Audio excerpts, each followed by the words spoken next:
বেলডাঙ্গা শাখার আইমার স্বেচ্ছাসেবী সংগঠন অনাথ দুস্থ এতিমদের পাশে সর্বদাই।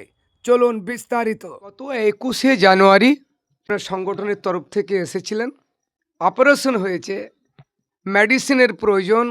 আমরা এখানে এসেছি 21শে জানুয়ারি এসেছিলাম কিছু অর্থ দিয়ে যাওয়ার জন্য।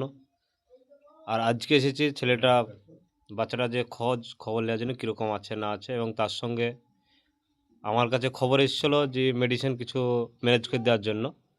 তাই আমরা কিছু যতটা পারলাম কিছুটা দিয়ে গেলাম মেডিসিন। আগামীতে আরও চেষ্টা করবো ইনশাল্লাহ, যতদিন বাচ্চাটা সুস্থ না হয়েছে ততদিন বাচ্চাটার পাশে দাঁড়ানোর আমরা চেষ্টা করবো ইনশাআল্লাহ। পরিবার থেকে বলা হচ্ছে যে অপারেশন হয়েছে কিন্তু মেডিসিন এখনো প্রচুর লাগবে, তো সেরকম আর্থিক এনাদের সম্বল নেই। তো আপনারা যে মেডিসিনগুলো নিয়ে আসছেন, তো কীভাবে নিয়ে আসছেন যদি একটু বলেন। অর্থগুলো আমাদের যারা আইমা ইউনিটের যারা সদস্য আছে আমাদের সংগঠনের, সেই সদস্যদের কাছে কানে খবর পেলে, তারা শুনতে পেলেই তারা কম বেশি কিছু দেয়। সেখান থেকে আমরা টাকাটা এক জায়গায় করার পরে ওই টাকা থেকে আমরা মেডিসিন কিনে এখানে দিয়ে গেলাম। আপনারা আজকে কত দিনের জন্য মেডিসিন দিয়ে গেলেন? 21 থেকে 22 দিন হবে। ওটা চলার পর আমরা ফুরানোর আগে আগে আমরা চেষ্টা করব আবার ওনাদের কাছে এসে পৌঁছানো ইনশাল্লাহ। আপনার পরিচয়টা একটু দেবেন।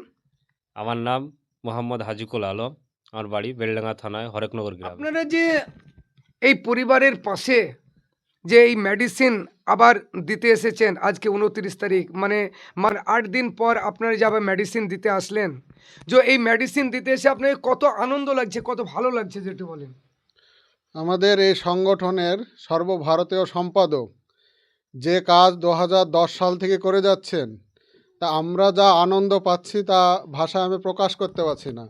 যে এই অনাথ দুস্থ এতিম বাচ্চাদেরকে তাদের পাশে আমরা থাকি সব সময়, খুবই আমাকে আনন্দ লাগে। আমি প্রত্যেকটা জায়গায় ইনশাল্লাহ যাওয়ার চেষ্টা করি, খুব আমি আনন্দিত।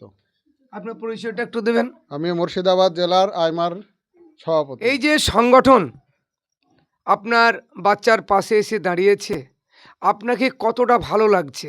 খুব ভালো লাগছে। এই সহযোগিতা করছি, পাঁজরে দাঁড়াইছি, ওষুধপাতি দিচ্ছি, এগুলো খুব ভালো লাগছে। এই 8 দিনের মধ্যে দুবার এই সংগঠন আপনাদের পরিবারের পাশে এসে দাঁড়িয়েছে। একবার কিছু অর্থ সাহায্য করেছে এবং আজকে এই সংগঠনের পক্ষ থেকে কিছু ওষুধ দিয়ে যাচ্ছে, যে ওষুধগুলো 21-22 দিন মতো চলবে। তো আপনারা এই যে ওষুধ যোগান দিতে পারেন না, আর্থিক অবস্থা আপনাদের খুব খারাপ, তো আপনারা এই সংগঠনের প্রতি কতটা আশাবাদী? খুব ভালো আশাবাদী হয়েছে, খুব উপকার হয়েছে, আরও উপকার করবে। এখনও ছেলেটা যতক্ষণ না সুস্থ হবে ততদিন করবে। খুব খুশি হয়েছে। আপনার পরিচয়? আমার পরিচয় ইনতাব শেখ, বাড়ি? বাড়ি তকিপুর পিলখানা। আপনার বাচ্চার নাম কি? মোমেন শেখ।